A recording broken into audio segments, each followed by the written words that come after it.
Hey, what's up, you guys? Marty Schwartz here with Marty Music. I'm so excited right now. I am actually at the Gibson Guitar Factory in Nashville, Tennessee, and we are gonna go on a journey, a guitar journey. We're gonna watch a Gibson ES335 get made from the beginning to the very end. Now we gotta go meet up with Master Luthier Jim, so we gotta hurry up and check it out. I think you guys are in for a treat. Let's go.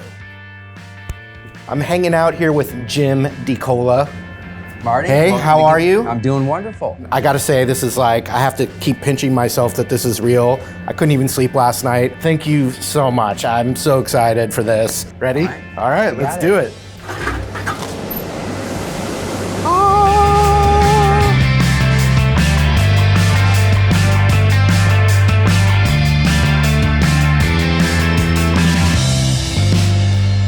So here we're laminating the ES top or back. We use the same press for the top and back. So he's using a layer of maple and then poplar and then maple. And we rotate the grain on the poplar 90 degrees to strengthen it.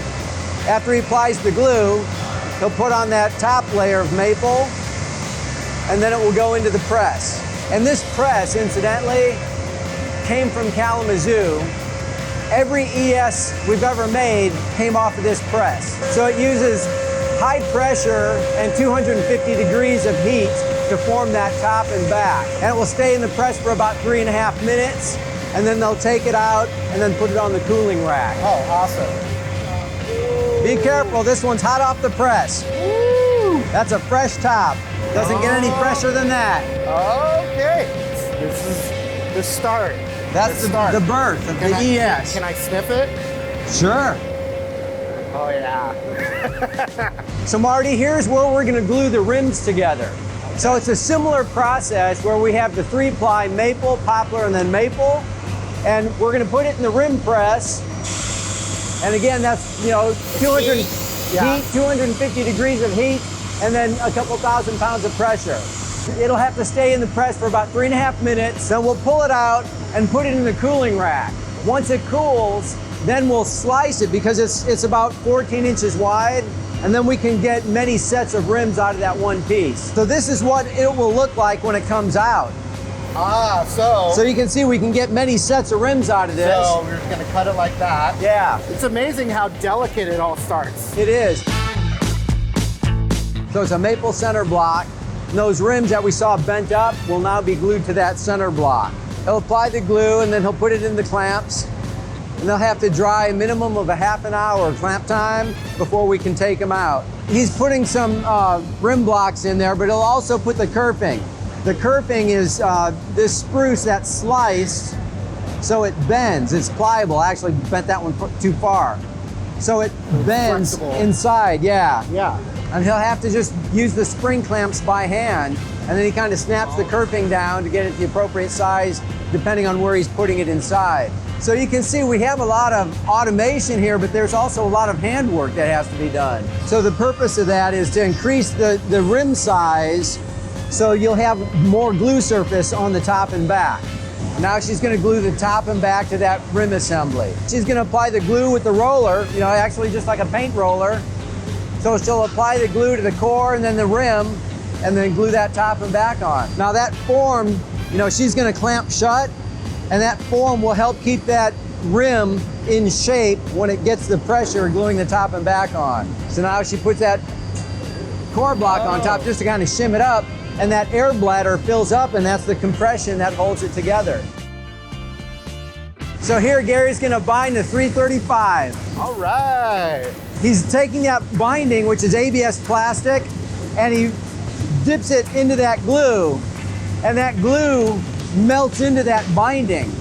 And even though the whole outside and everything is slathered in that glue, it's just the most efficient way to do it. Yeah. He'll hold it down, as you can see, around that body, butt end of the body. He'll tie it at the waist, and then he'll start wiping the glue off and start that wrapping process. It takes an average of a minimum of 2 months to train one of these craftsmen how to do this. And it takes 2 months because every wrap is in a specific sequence. Okay. It's not just a random wrapping pattern. Random, just tighten it up. And they figured out what sequence it is to get the proper pressure to have success in gluing that binding in the rims, in the waist, top of the horns, inside the cutaways, and so forth. And as skilled as it is and difficult, they'll still be able to wrap it, as you'll see, in the average of like 3 or 3.5 minutes.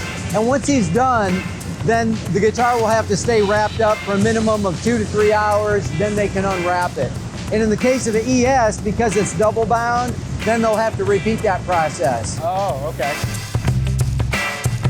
So now he's preparing the body, flattening it out so he gets a proper surface, you know, under that fingerboard riser. He'll do all that prep work to get it ready, and then he'll start the fitting process. He's gonna check the neck to make sure it's straight. If it's not straight, then it's possible that when he puts the gauge on it to check the pitch, that it could be off.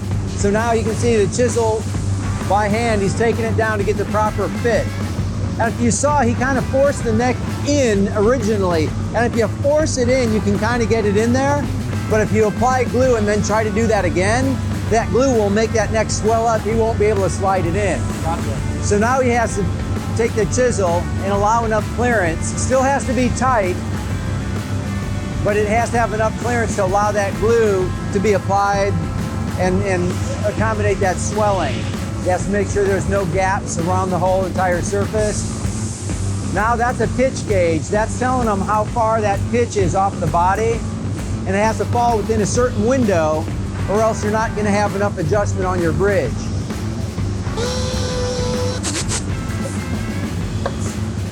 He's going to check it again.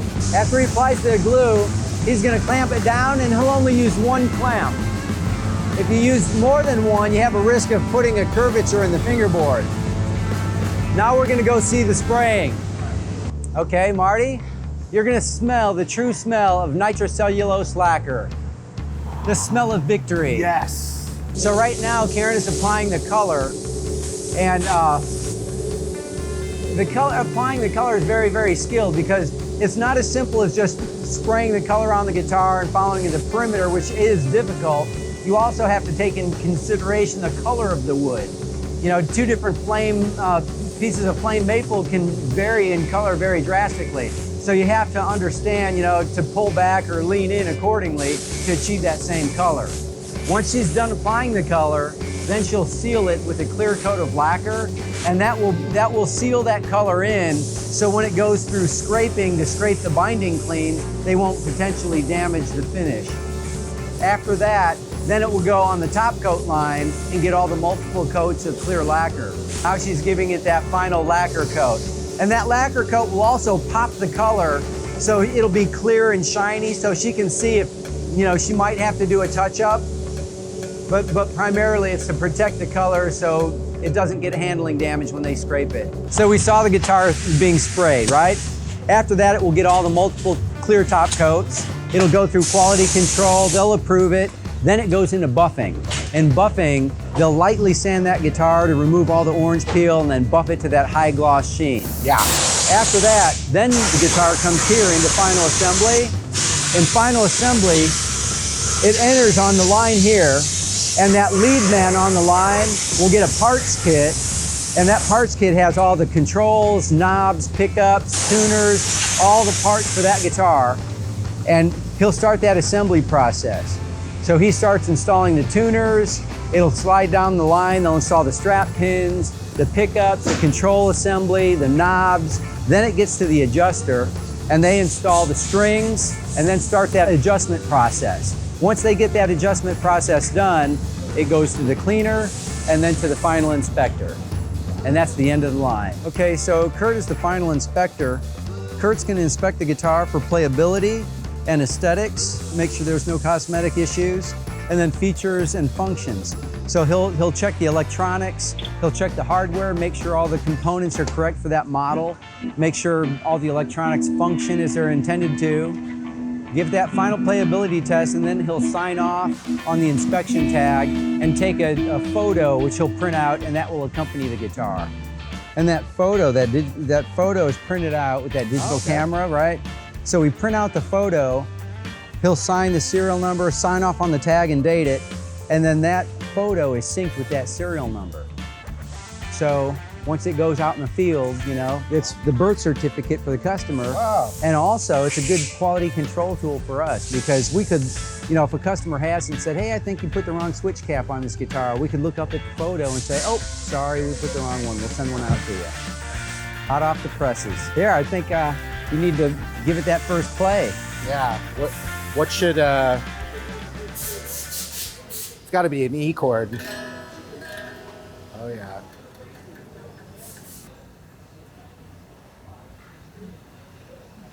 Wow. Pretty awesome. I've probably never been the first one to like play a guitar before. Isn't that a cool feeling? Yeah, that is amazing. Wow, so cool, you guys. All right, I hope you guys enjoyed watching a Cherry ES335 get made from start to finish. I even got to play it after the final inspector did his magic with it, and it played awesome. And Marty, on behalf of Gibson, we'd like to present you with that guitar. Oh my God, oh my God. Okay, I'm gonna try not to cry. Can I open it up? Absolutely. This is happening? This is for you. Oh We're honored. You guys. Jim, thank you so much. Thank you. I appreciate it so much. Absolutely. This is like my dream guitar, and I got to be there every step of the way. You got to experience it and take part in the birth of that guitar. Wow.